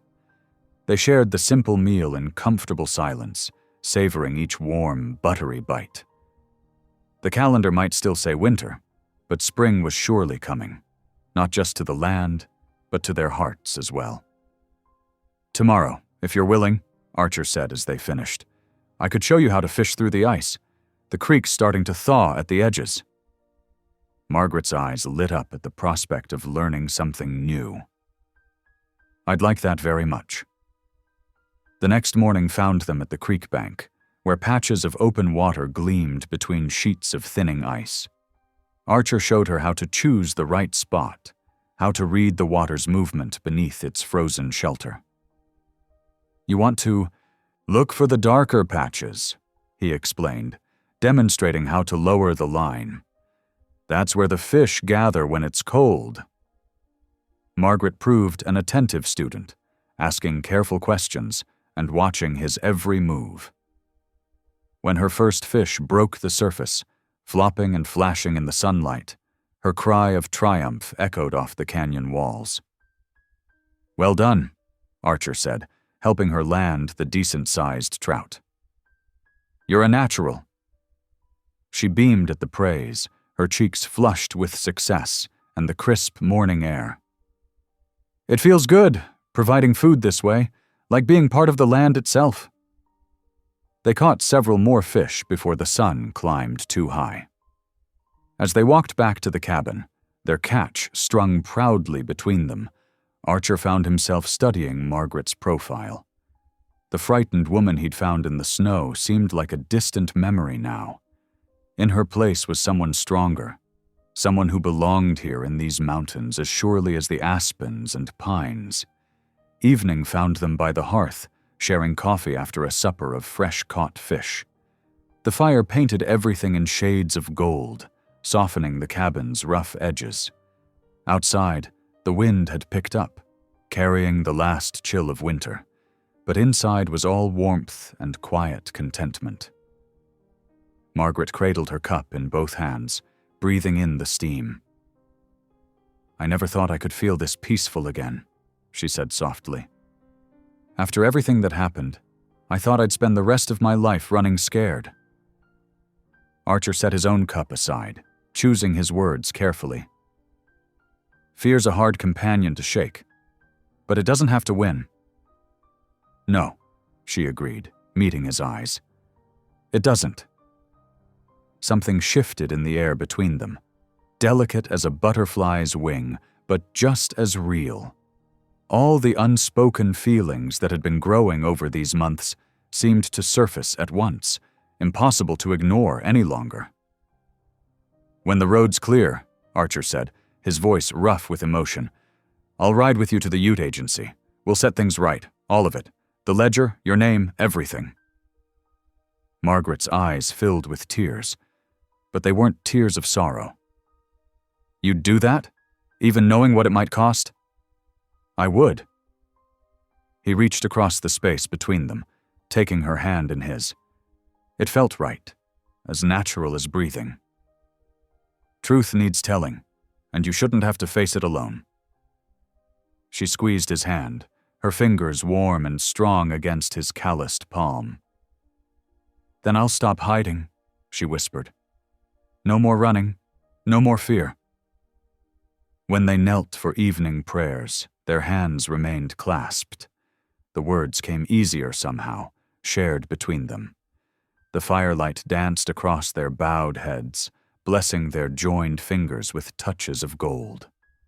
Later, as they prepared for sleep in their separate spaces, the ledger lay hidden beneath the floorboards under their feet. Its secrets waited like seeds in spring soil, ready to burst forth when the time was right.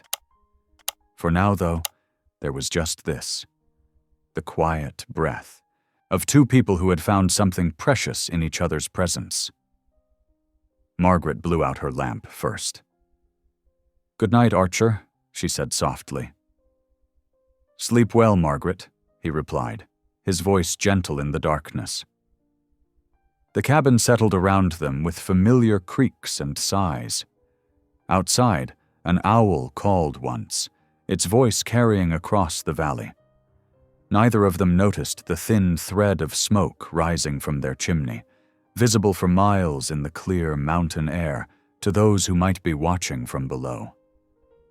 They drifted off to sleep, their hearts full of plans and possibilities, unaware that the peace they'd found was as fragile as the last ice on the creek. But that was tomorrow's concern. For now, there was only the sweet certainty that they no longer faced their battles alone. The midnight peace shattered like glass. Dogs' frenzied barking echoed through the valley, followed by the sharp crack of rifles. Margaret bolted upright in her bunk, heart pounding. Archer was already on his feet, rifle in hand.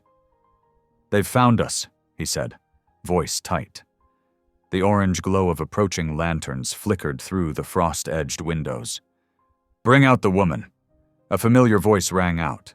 Kellen's commanding tone carried clearly through the night air. "We know she's in there." Archer's jaw clenched as he counted the shadows moving outside. Too many. The crack of another shot punctuated the night, and a bullet splintered the doorframe. "Margaret, the back window, now!" Archer grabbed her arm, practically lifting her toward the rear of the cabin. She stumbled, caught herself against the rough-hewn wall. The ledger, still hidden beneath the floorboards, would have to stay buried. "I won't leave you," Margaret protested, but Archer was already shoving her towards the window. The sound of breaking glass came from the front porch, followed by the whoosh of flames as kerosene lanterns shattered against the cabin walls. "Run," Archer commanded, his voice harsh with urgency. "Head for the creek bed." The window frame splintered under his rifle butt. Cold air rushed in as Margaret hesitated, torn between escape and loyalty. The acrid smell of smoke began filling the cabin. "Please," he said more softly. "I'll be right behind you."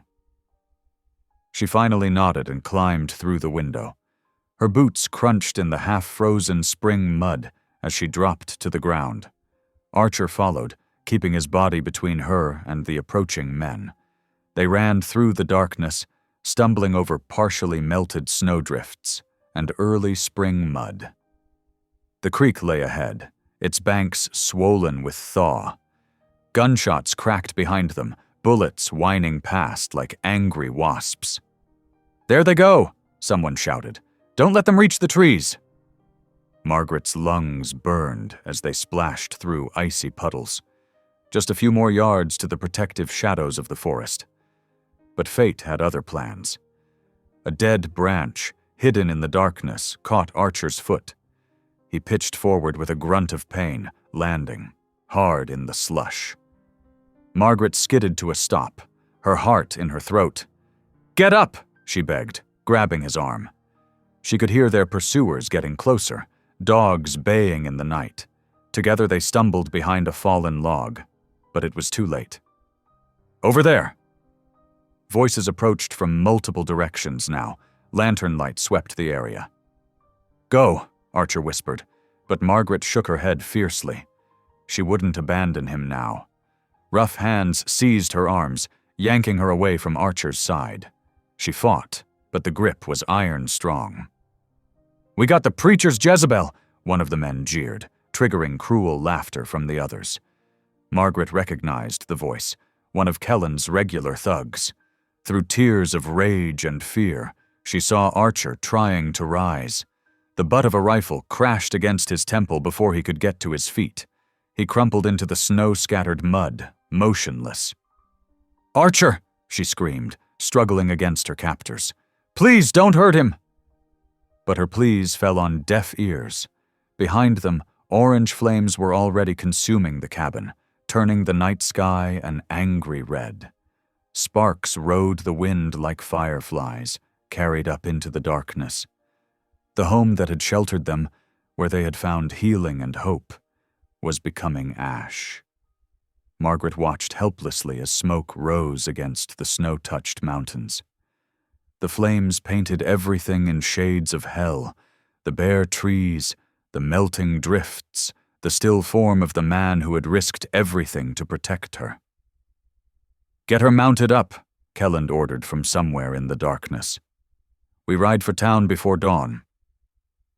As rough hands dragged her toward the waiting horses, Margaret kept her eyes fixed on Archer's unmoving form, silently praying he still lived. The sanctuary they had built together was gone, consumed by fire and hatred, but worse than the loss of the cabin was the sight of Archer lying there, struck down because he had chosen to help her. The last thing she saw, as they forced her onto a horse, was the cabin's roof collapsing in a shower of sparks. The red glow of destruction reflected off the patches of remaining snow, turning the whole world blood red. Morning crept over the mountains like a weary traveler. The first pale rays of sunlight revealed a scene of devastation where Archer's cabin had stood. Smoke still curled from blackened timbers, and the bitter scent of ash hung heavy in the cold air. Archer lay face down in the mud where he had fallen, his temple crusted with dried blood. The morning chill brought him slowly, painfully back to consciousness. He coughed, tasting copper, and each breath sent daggers through his ribs. Pushing himself to his knees made the world spin.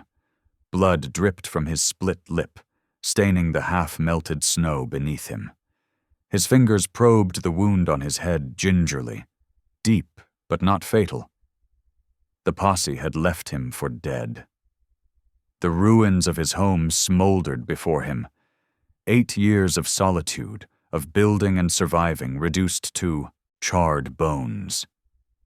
Near the collapsed porch, he spotted the twisted forms of his 2 mules, their bodies black with soot. The sight made his throat tighten. They had been good, steady animals. Something caught his eye among the scattered debris, a corner of oilcloth peeking from beneath a fallen beam. The ledger. It must have been thrown clear when the floor collapsed. Archer stumbled toward it, every step an exercise in pain. His trembling hands brushed ash from the wrapped bundle. The proof Margaret had risked everything to preserve had somehow survived.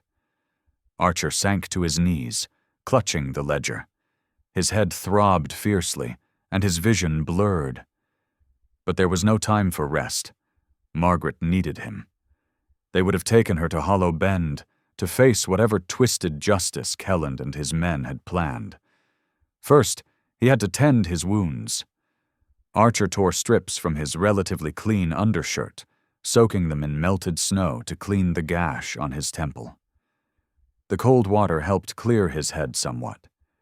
He bound the wound as best he could with another strip of cloth. His canteen was lost in the fire, so he scooped handfuls of half-melted snow to drink. The icy water made his teeth ache, but helped wash away the taste of blood. Each swallow was a small victory against the pain and dizziness that threatened to overwhelm him. Hollow Bend lay 2 days' walk to the south, if he pushed himself hard and the weather held.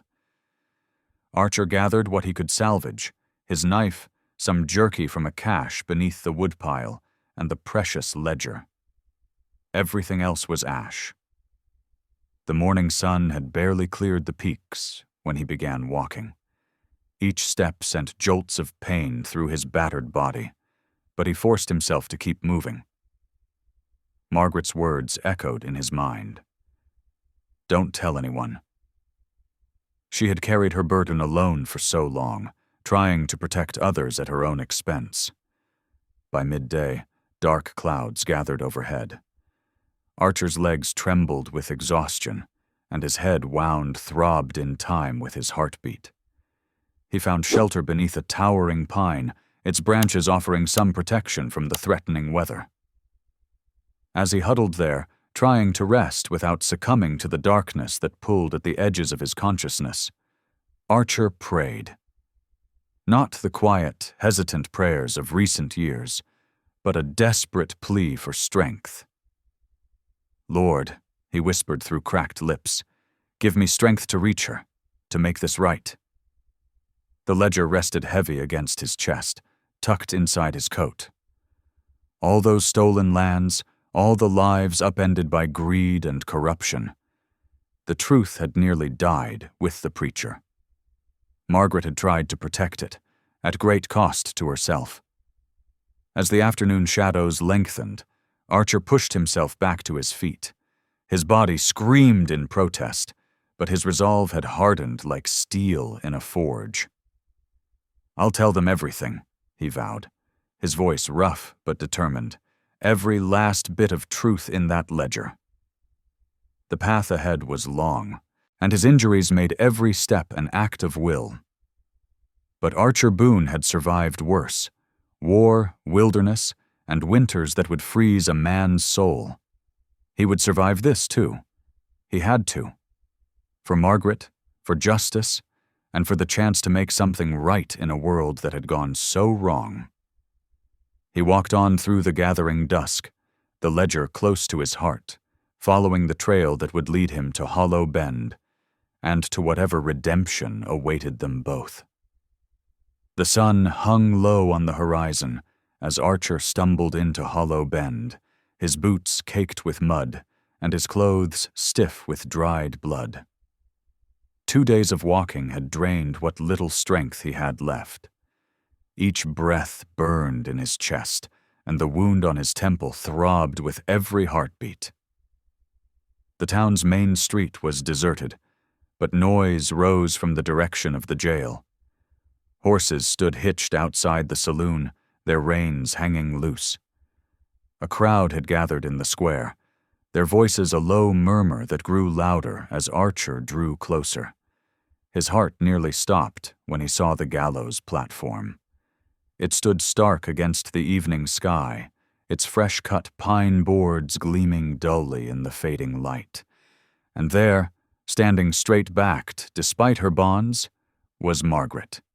Even from a distance, Archer could see the bruises on her face.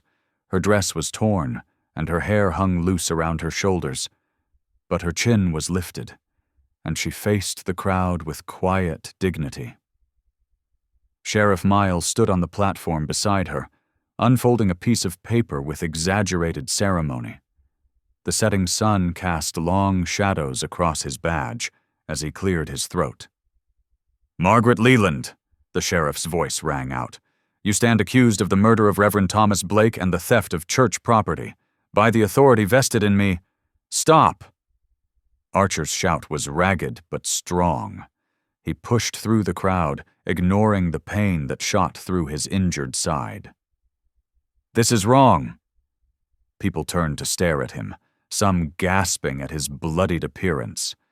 Margaret's eyes widened in recognition, and for a moment her composure cracked. "Get that mountain man out of here," someone yelled. Others joined in, their jeers mixing with angry mutters. Archer spotted Kelland near the front of the crowd, wearing a fine black coat and a look of practiced concern. The land agent's hand rested casually on his gun belt. With trembling fingers, Archer pulled the ledger from inside his coat. He raised it high above his head, its oilcloth wrapping falling away. "These are the true thieves," he called out, his voice carrying across the square. "Your preacher died protecting a secret, not committing a sin." The crowd's noise died down slightly. Sheriff Miles paused in his reading, uncertainty crossing his weathered face. Kelland stepped forward, his smile tight and cold. "This man is clearly delirious from his injuries," he said smoothly. "Perhaps we should—" "Open it," Margaret's voice rang out clear and strong. "The truth is written in those pages." Archer's fingers were clumsy as he opened the ledger. The gathering crowd pressed closer, straining to see. "First page," he said, turning it towards the sheriff. "Mr. Kelland's signature, right there with the preacher's. Proof of how they stole Ute land through false deeds and forged church titles." Kelland's face, usually so controlled, drained of color. He took a step backward, his hand tightening on his gun belt. "Show me that book," Sheriff Miles ordered, but there was uncertainty in his voice now. The crowd's mood shifted like wind before a storm. Whispers ran through the gathering. Someone mentioned Henry Tall Elk's uncle's lost timber claim. Another spoke of mysterious church property that no one had ever seen. Archer climbed the gallows steps, each one an agony, and held the ledger out to the sheriff. Miles took it with hesitant hands, his eyes widening as he read the first page. "These numbers," he muttered. "These dates."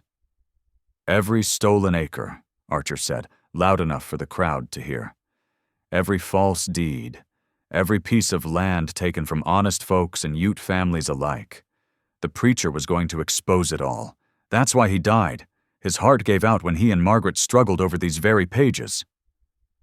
Margaret's voice shook but carried clearly. "I tried to stop him from burning it. He said it was too late, that Mr. Kelland would ruin everyone involved, but I couldn't let that happen." The sheriff's face hardened as he read further. He looked up, first at Kelland, then at his own deputy. The changes in loyalties were written clear across his features. The crowd had grown utterly silent now. All eyes were on Kelland, who had backed away several paces. His careful mask of authority had crumbled, replaced by something closer to fear. The evening air grew still as Archer's voice, though hoarse from injury, carried across the square.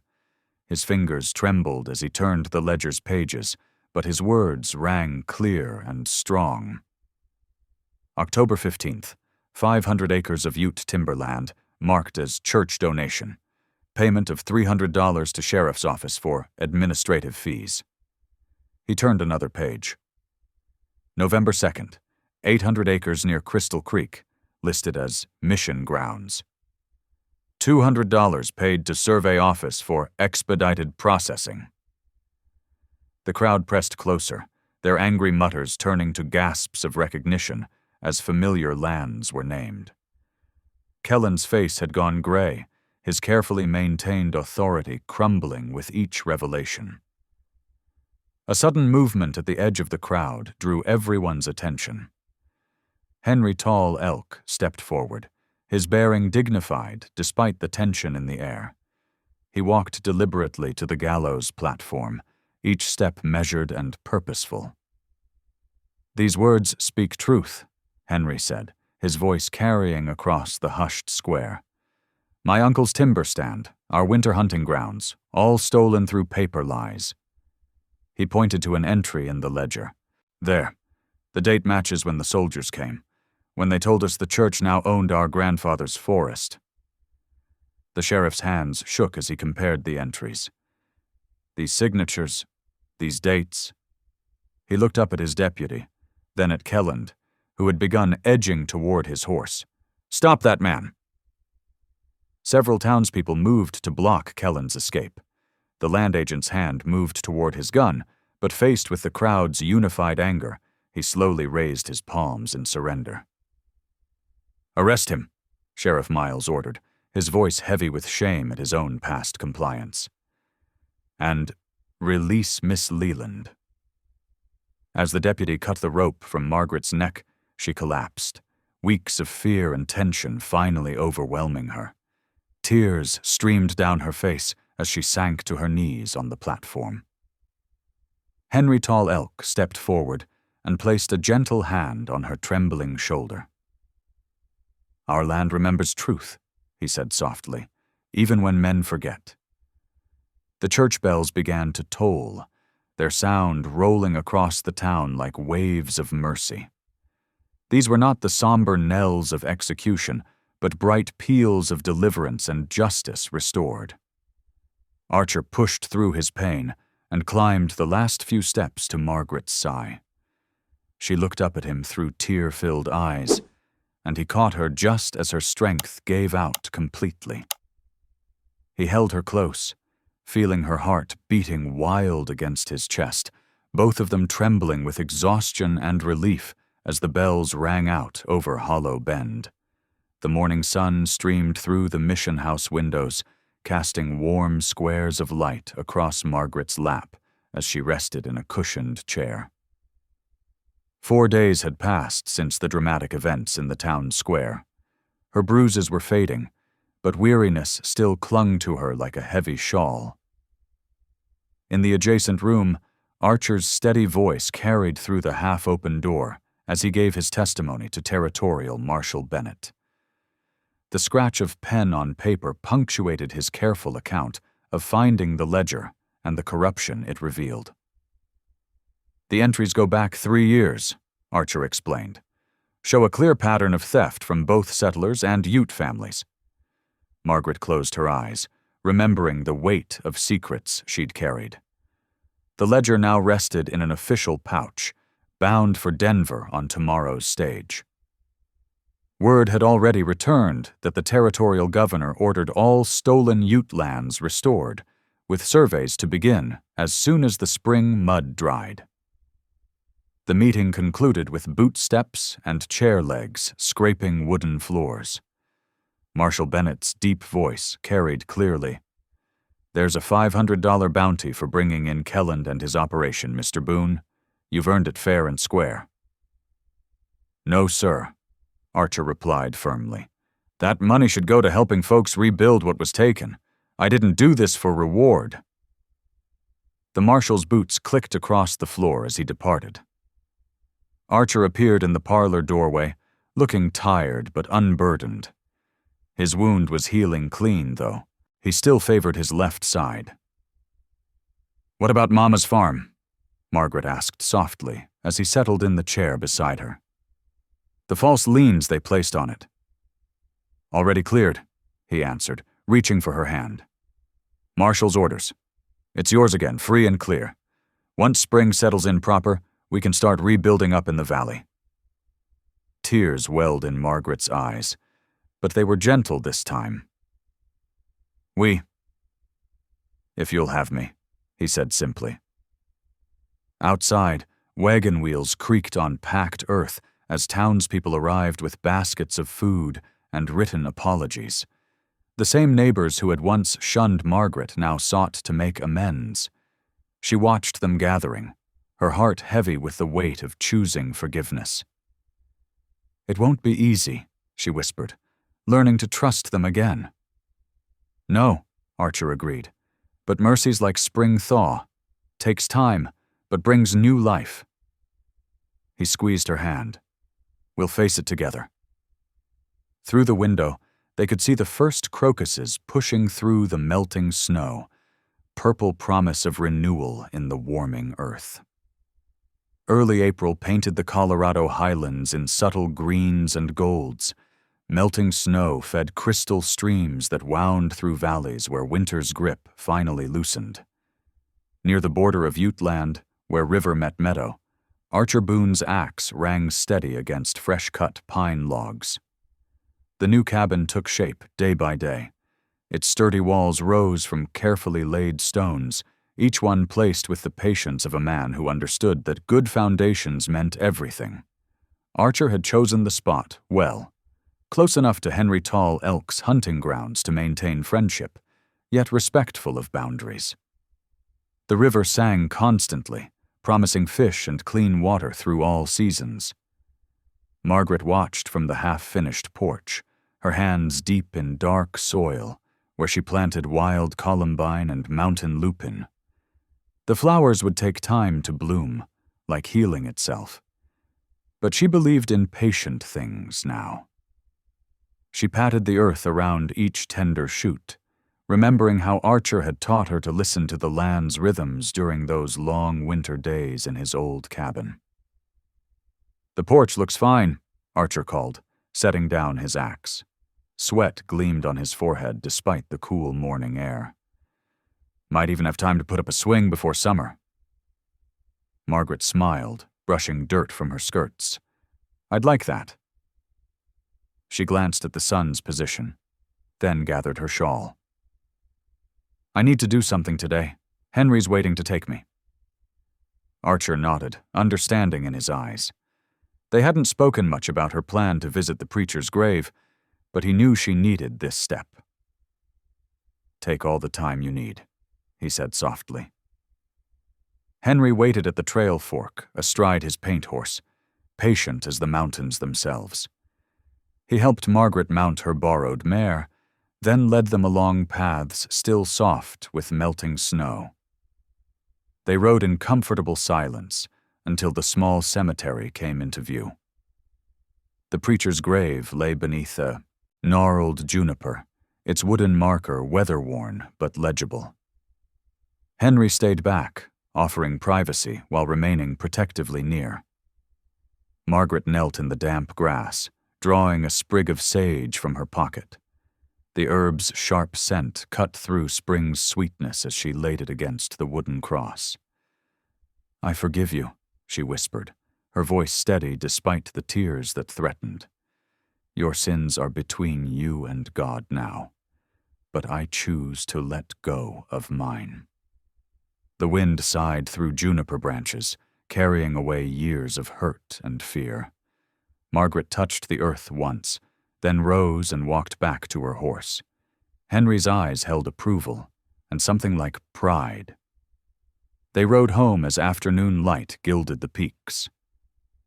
When Margaret returned, the valley glowed with sunset colors.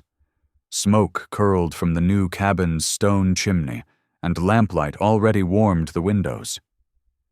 Inside, Archer had lit the hearth with cedar wood that crackled and filled the room with sweet warmth. He looked up from stirring the fire, his face softened by flickering light. Without words, they moved to the rough-hewn table where they had shared so many meals. Their hands joined naturally now, heads bowing in prayer that had become as essential as breath. "Lord," Archer began quietly, "we thank you not for vengeance, but for peace, for the chance to build something new from broken pieces. For teaching us mercy," Margaret added, her voice barely above a whisper. They sat in comfortable silence after the Amen, listening to the fire's gentle voice mixing with the stream's endless song outside. Finally, Archer spoke the question that had waited since winter. "That first night when I found you in the snow," he said carefully, "you begged me not to tell anyone. I've wondered all this time what you meant." Margaret's eyes met his across the table, bright with unshed tears and surprising joy. "Because mercy works better when it's quiet," she answered, "like seeds under snow or love in a heart that thought it was frozen. Some things need silence to grow." Archer reached across the table and touched her cheek, understanding at last. They had both learned that lesson, how mercy, like the spring thaw, worked its greatest changes in stillness. Outside, the last light faded from the peaks. Snowmelt continued its ancient song down to the valley, feeding new growth along its banks. Within the cabin's warm circle, two hearts beat in peaceful rhythm, their shared faith as steady as the mountains themselves.